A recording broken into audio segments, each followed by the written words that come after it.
Hello friends, I am Sabir Pathan working as a maths faculty at Mahdi school Bhavnagar. दोस्तों आज से हम IIT JEE की प्रिपरेशन स्टार्ट कर रहे हैं और इसका आज फर्स्ट लेक्चर है। तो आज हम सेट थियरी मतलब कौन सा चैप्टर, सेट थियरी पे बात करेंगे। ये सेट थियरी का फर्स्ट लेक्चर है। ओके एक नोट है, थोड़ा पहले ध्यान से सुन ले। जो बच्चा गुजराती मीडियम में पढ़ रहा है तो वो बच्चा ये वीडियो देखने से पहले डिस्क्रिप्शन में जो इसमें जो इंग्लिश वर्ड है उसका गुजराती मीनिंग में लिख के दे रहा हूँ, तो पहले वो वर्ड का गुजराती मीनिंग देख ले, बाद में ये वीडियो लेक्चर देखे तो बहुत ज़्यादा समझ में आएगा। ओके, तो चलो हम स्टार्ट करते हैं। तो पहले तो जो चैप्टर का नाम है सेट थियरी, तो पहले सेट क्या है, ठीक है, व्हाट इज़ सेट, वो हम देखते हैं। आई थिंक ये आप पहले भी देख चुके हैं, फटाफट ये हम थोड़ा रिवीजन भी कर लेते हैं जो आप 8th standard 9th standard 10th standard में पढ़ के ही आए हैं। तो व्हाट इज़ सेट, तो सेट की बेसिक डेफिनेशन है ग्रुप और कलेक्शन ऑफ ऑब्जेक्ट्स। कोई भी चीज़ हो, अगर आप उसका ग्रुपिंग कर दें या उसका कलेक्शन करें तो वो जो ग्रुप होगा या कलेक्शन होगा उसको क्या बोलते हैं, सेट बोलते हैं। ओके, और जो सेट में जो चीज़ का मतलब जो ऑब्जेक्ट का आपने कलेक्शन किया है या ग्रुप किया है, ग्रुपिंग किया है, उसको एज अ मैथ्स की लैंग्वेज में एलिमेंट बोलते हैं या फिर मेंबर ऑफ सेट भी बोलते हैं। ऑब्वियस है, वो सेट का क्या है, मेंबर है। ठीक है, तो what is set, then set is group और कलेक्शन ऑफ ऑब्जेक्ट। और ऑब्जेक्ट को आप क्या भी बोल सकते हैं, एक एलिमेंट भी बोल सकते हैं और मेंबर ऑफ सेट भी बोल सकते हैं। जैसे यहाँ पे 2-3 मैंने एग्जांपल लिखे हुए हैं, आप देख लें कि कोई भी आपके पास बुक्स हो, अगर आप उसका कलेक्शन कर ले 4-5 बुक्स का कलेक्शन, तो सेट ऑफ बुक्स वो एक सेट हो गया और उसमें जो बुक है वो आपके एलिमेंट हो गए। अ ग्रुप ऑफ स्टूडेंट्स, ठीक है, तो जो स्टूडेंट्स का ग्रुप है वो सेट हो गया और जो सारे स्टूडेंट है वो क्या हो गए, मेंबर ऑफ सेट हो गए, मतलब सेट के मेंबर हो गए, या उसको एलिमेंट भी बोल सकते हैं आप। ठीक है, ऐसे कितने भी आप एग्जांपल दे सकते हैं। Set of animals, set of bird, ठीक है, तो उसमें जो एनिमल है, बर्ड है, वो सब एलिमेंट हो गए या मेंबर ऑफ सेट हो गए। ठीक है, आगे हम जाए तो ये तो बात हुई ऐसे इन जनरल सेंस सेट। लेकिन हम मैथ्स पढ़ रहे हैं तो मैथ्स में ऑब्वियस है हम किस चीज़ पे ज़्यादा फोकस करते हैं, नंबर पे फोकस करते हैं। व्हाट इज़ नंबर सेट्स, तो number sets means group of collection of numbers. Okay, group और यहाँ पे है ग्रुप और कलेक्शन ऑफ नंबर्स। आप अगर कोई स्पेसिफाई नंबर्स का ग्रुपिंग करें या उसका कलेक्शन करें तो उसको क्या बोलते हैं, नंबर सेट बोलते हैं। और जो पर्टिकुलर नंबर हो गया उसको एलिमेंट बोलते हैं। तो हम आगे के स्टैंडर्ड में पढ़ के आए हैं, वो फटाफट हम देख ले। जैसे कि एग्जांपल देखें कि set of natural numbers, set of natural numbers means उसकी साइन थी कैपिटल एन, और नेचुरल नंबर्स क्या होता है, ऑल पॉजिटिव इंटीजर्स, जैसे कि 1 2 3 4 अप टू इनफाइनेट। तो अगर हम इसको कर्ली ब्रैकेट में डाल दें तो ये क्या हो गया, set of all natural numbers. फिर सेकेंड अगर एग्जांपल देखें तो set of whole number, whole number को हम W से डेनोट करते हैं, whole number is denoted by W। और वॉल नंबर क्या क्या होते हैं, all positive integers including zero. तो अगर उसको हम कर्ली ब्रैकेट में डालें तो ज़ीरो से स्टार्ट होगा, then 1 then 2 then 3 up to infinite तक अगर चलेगा। तो ये क्या हो गया फ्रेंड्स, ये हो गया सेट ऑफ वॉल नंबर्स। ठीक है, वॉल नंबर की डेफिनेशन क्या थी, all positive integers including zero. Natural numbers मतलब क्या, all positive integers. Then next set की अगर हम बात करें तो सेट ऑफ ऑल इंटीजर्स, तो सेट ऑफ ऑल इंटीजर्स है उसको हम किससे डेनोट करते थे, Z से डेनोट करते थे। और पॉजिटिव इंटीजर भी आते हैं, नेगेटिव इंटीजर भी आते हैं और ज़ीरो भी आते हैं। तो अगर मैं उसको कर्ली ब्रैकेट में लिखे तो बीच में मैं ज़ीरो लिख देता हूँ नंबर लाइन के तौर से। फिर आगे हम बढ़ेंगे तो ऑल पॉजिटिव इंटीजर्स आएगा, गोस टू इनफाइनेट। और अगर इस तरफ मैं बात करूँ लेफ्ट साइड तो ऑल नेगेटिव इंटीजर्स हो गए, और 3 डॉट ऐड कर दे। याद रखो ये NCERT का रूल्स है कि अगर कोई चीज़ इनफाइनाइट तक जा रही है तो आप उसको कितने डॉट लिख सकते हैं, सिर्फ 3 डॉट। 2 डॉट भी नहीं, 4 डॉट भी नहीं, आपको सिर्फ 3 डॉट ही लिखना है। तो ये 3 डॉट क्या शो कर रहे हैं कि ये कहाँ तक जा रहे हैं, इनफाइनाइट तक जा रहे हैं राइट साइड। और ये क्या शो कर रहे हैं, ये कहाँ तक जा रहे हैं, नेगेटिव तक जा रहे हैं, मतलब नेगेटिव इनफाइनाइट तक जा रहे हैं। ठीक है, तो set of all integers is denoted by Z। Then set of all rational numbers. ठीक है, तो रेशनल नंबर्स को हम किससे डिनोट करते थे, कैपिटल Q से डिनोट करते थे। और उसकी डेफिनेशन क्या थी, तो जो भी नंबर हो उसको अगर हम डिवीज़न के फॉर्म में लिख दें, मतलब small p by small q where q does not equal to 0। हमको पता है मैथ्स में हम कभी भी डिनोमिनेटर में 0 नहीं करते, इसलिए अगर यहाँ पे p बाई q मैंने यूज़ किया है तो where q does not equal to 0। ठीक है, तो जो भी नंबर हो अगर मैं उसको डिवीज़न के फॉर्म में लिख सकता हूँ तो वो नंबर को हम क्या बोल सकते हैं, रेशनल नंबर्स। और set of rational numbers is denoted by capital Q। ठीक है, then set of all irrational numbers. तो इरेशनल नंबर्स जो उसका जो सेट होता है पहले उसको हम किससे डिनोट करते हैं, कैपिटल I से डिनोट करते हैं। ठीक है, और उसमें कौन कौन से नंबर आते हैं, तो 3 टाइप्स के नंबर आ सकते हैं। कौन कौन से, मतलब 3 टाइप्स, तो जैसे कि हम फर्स्ट यूज़ करें तो यूजिंग पाई, इट मीन्स पाई की हेल्प से जितने भी नंबर बनते हैं, जैसे कि पाई बाई 2 है, 2 पाई है, फिर पाई प्लस 2 है, ऐसे जितने भी नंबर्स है उसको हम क्या बोलते हैं, irrational number, because pi is irrational number. So obviously pi by 2, 2 pi and pi plus 2 are also irrational numbers. Second is, अगर कोई ऐसा नंबर हो, जैसे कि यहाँ पे एक एग्जांपल ले लो, 2.10 100 100 गोज टू इनफाइनाइट, मतलब ये डेसिमल वाला नंबर है और पॉइंट मतलब डेसिमल के बाद ये इनफाइनाइट तक डिजिट जा रहे हैं, लेकिन ये कोई पर्टिकुलर पैटर्न फॉलो नहीं कर रहा है। ठीक है, मतलब डेसिमल के बाद कोई पर्टिकुलर पैटर्न या पर्टिकुलर डिजिट है वो रिपीट नहीं हो रहा है, तो ऐसे भी नंबर क्या होते हैं, इरेशनल नंबर होते हैं। और थर्ड टाइप के कौन से नंबर, तो जितने भी प्राइम नंबर है उसका अगर हम स्क्वायर रूट ले लें तो उसको भी हम क्या बोलते हैं, इरेशनल नंबर्स। जैसे कि √2, √3, √5, because 2, 3, 5 are prime number, hence square root of prime numbers are called irrational numbers. Okay, so irrational numbers is denoted by capital I, and there are 3 types in which the number is belongs to irrational numbers, in which first is a number which is using pi, it means कि जो number जिसमें अगर पाई include हो वो number irrational हो गए। Second number, अगर decimal के बाद जो अपने डिजिट है वो इनफाइनाइट तक जा रहे हैं और कोई स्पेशल पैटर्न फॉलो नहीं कर रहे हैं तो वो भी इरेशनल नंबर है। और जितने भी प्राइम नंबर है उसका अगर हम स्क्वायर रूट ले लें तो वो भी इरेशनल नंबर है। ठीक है, आगे हम बढ़े तो सेट ऑफ रियल नंबर्स। तो सेट ऑफ रियल नंबर्स को हम किससे डिनोट करते हैं, कैपिटल R से डिनोट करते हैं। और उसमें कौन कौन से नंबर आते हैं, तो सब नंबर आते हैं, मीन्स नेचुरल नंबर भी इसमें आ सकते हैं, फिर वॉल नंबर भी आ सकते हैं, फिर इंटीजर्स, रेशनल, इरेशनल, सब टाइप्स के नंबर इसमें आ सकते हैं। एक सिर्फ कॉम्प्लेक्स नंबर करके आगे हम चैप्टर पढ़ेंगे। ठीक है, उसमें एक टाइप का नंबर आएगा और वो नंबर आएंगे इमेजिनरी नंबर्स। वो नंबर है उसको रियल नंबर नहीं बोल सकते। ठीक है, वो इमेजिनरी नंबर्स क्या है वो हम आगे पढ़ेंगे। तो आप इतना अभी तक याद रखें कि इमेजिनरी नंबर्स के अलावा जितने भी टाइप्स के नंबर है वो सब नंबर्स को हम क्या बोलते हैं, रियल नंबर्स। तो set of real numbers is denoted by capital R।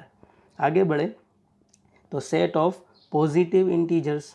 तो ये तो इंटीजर्स मतलब z और पॉजिटिव इंटीजर मतलब z+। तो जितने भी पॉजिटिव इंटीजर्स है जैसे कि है 1 है, 2 है, 3 है, 4 है, गोज़ टू इन्फाइनाइट तक जाते हैं, तो ये सब क्या हो गया, पॉजिटिव इंटीजर्स हो गए। Set of positive rational numbers, ठीक है, तो रेशनल नंबर्स को हम कैपिटल Q से डिनोट करते थे, और ये पॉजिटिव रेशनल नंबर है तो ऊपर हम प्लस साइन डाल दें, तो Q प्लस क्या डिनोट कर रहे हैं, positive rational numbers. And then set of positive real numbers, तो रियल नंबर्स को हम R से डिनोट करते थे, और कौन से रियल नंबर्स, तो कि जो पॉजिटिव हो तो उसको हम किससे डिनोट करेंगे, R प्लस से डिनोट करेंगे, ठीक है। तो ये सब बेसिक सेट है जो आपको उसके सिंबल सब याद रखने हैं, और उसमें कौन कौन से नंबर्स आते हैं वो याद रखने हैं। ये आप अगले स्टैंडर्ड में आप पढ़ के आ ही चुके हो, तो भी एक क्विकली रिवीजन कर लिया हमने, ठीक है। आगे बढ़ते हैं, तो नेक्स्ट टॉपिक हम पढ़ते हैं रिप्रेजेंटेशन ऑफ सेट, मतलब सेट को हम रिप्रेजेंट कैसे करें। तो ऑब्वियस है, यहाँ पे देखो मैंने रिप्रेजेंट किया ही है, ठीक है, तो ये आप आगे भी करते थे। तो रूल्स क्या बोलते हैं, तो रूल्स ऐसे बोलते हैं कि सेट में जितने भी एलिमेंट हो उसको कर्ली ब्रैकेट के अंदर रखना है, और जो एलिमेंट हो उसको सेपरेटेड बाय कॉमास, मतलब कॉमास से उसको सेपरेट करना है, ठीक है। तो अगर हम कोई सेट को रिप्रेजेंट कर रहे हैं तो दो चीज़ याद रखनी है कि जितने भी उसमें एलिमेंट आएंगे वो एलिमेंट हो गए एलिमेंट, जैसे कि एग्जांपल ले लूँ कि कोई ऐसे सेट है AEIONU, तो अगर उसको मैंने एक सेट के फॉर्म में लिखना है तो पहले उसको सेपरेटेड बाय कॉमास, मतलब ये सब एलिमेंट को हम सेपरेट कर देंगे कॉमास से, और ये सब को किस में डाल देंगे, हम एक कर्ली ब्रैकेट के बीच में लिख देंगे, ठीक है। तो ये हो गया एक सेट हो गया, उसको हम कोई भी एक नाम दे सकते हैं। याद रखो फ्रेंड्स कि जो सेट होगा उसको आप हमेशा कैपिटल लेटर का ही यूज़ करके नाम दे सकते हो, जैसे कि उसको मैं कैपिटल A बोल दूँ तो भी चलेगा, इसको मैं कैपिटल B बोल दूँ तो भी चलेगा, कैपिटल X बोल दूँ तो भी चलेगा, ठीक है। हमेशा याद रखना है कि सेट अगर आपको सपोज करना है तो हमेशा कैपिटल लेटर्स में ही सपोज करना है, ओके।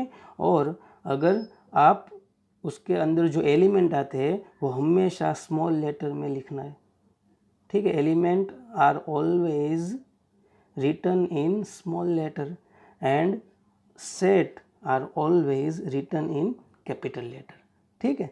तो ये रिप्रेजेंटेशन ऑफ सेट जो टॉपिक है उसमें हम तीन चीज़ें याद रखना है कि जो भी एलिमेंट हो उसको कॉमा से सेपरेट करना है, और फिर उसको कर्ली ब्रैकेट के अंदर लिख देना है। और फिर क्या याद रखना है कि अगर सेट को आपको सपोज किया है तो हमेशा आप सपोज करेंगे कैपिटल लेटर यूज़ करके, और अगर आप अंदर एलिमेंट यूज़ कर रहे हैं तो element are always used in small letter, ठीक है, ओके।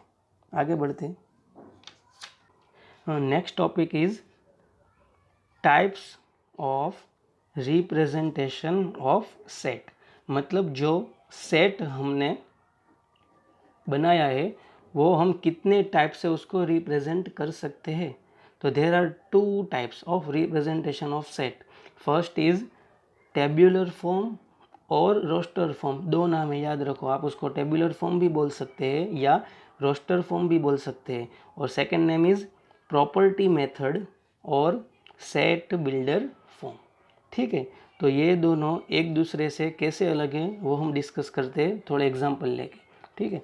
तो आप याद रखो टेब्यूलर फॉर्म और रोस्टर फॉर्म मतलब क्या, कि अगर हमने आगे देखा कि जो नेचुरल नंबर होते हैं, वॉल नंबर होते हैं, इंटीजर होते हैं, वो सेट को जिस तरीके से मैं लिख रहा था, मतलब element are separated by commas and all elements are in curly bracket, तो उसको बोलते हैं हम टेब्यूलर फॉर्म बोलते हैं, या आप उसको रोस्टर फॉर्म भी बोल सकते हैं। जैसे एग्जांपल ले लें कि जैसे कि एग्जांपल लिया मैंने, set of all odd positive integers less than 10। तो अगर सपोज ये सेट को अगर मैं एक नाम दे दूँ कैपिटल A, ये सेट है, याद रखने आपको set are always used in capital letter.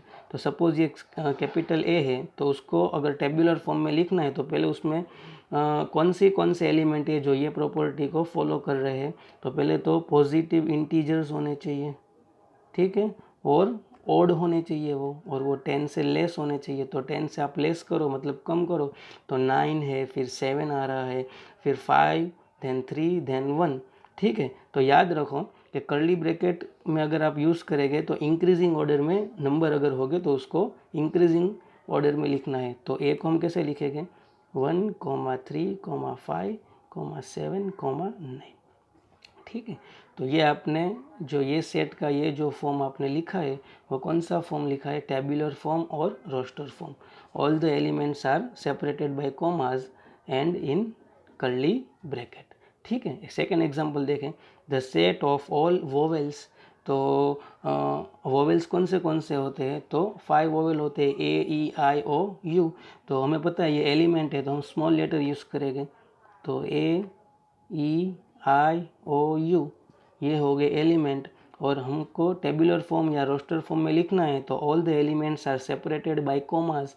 तो अगर बीच में हम कॉमास दे दें और फिर उसको हम एक कर्ली ब्रैकेट में डाल दें और सपोज इसको मैं कैपिटल बी बोल दूं, तो ये कैपिटल बी जो है वो कौन से फॉर्म में है, टेबुलर फॉर्म में है, या आप उसको रोस्टर फॉर्म भी बोल सकते हैं। ठीक है, थर्ड एक एग्जांपल लेते हैं, the set of letters of the word examination.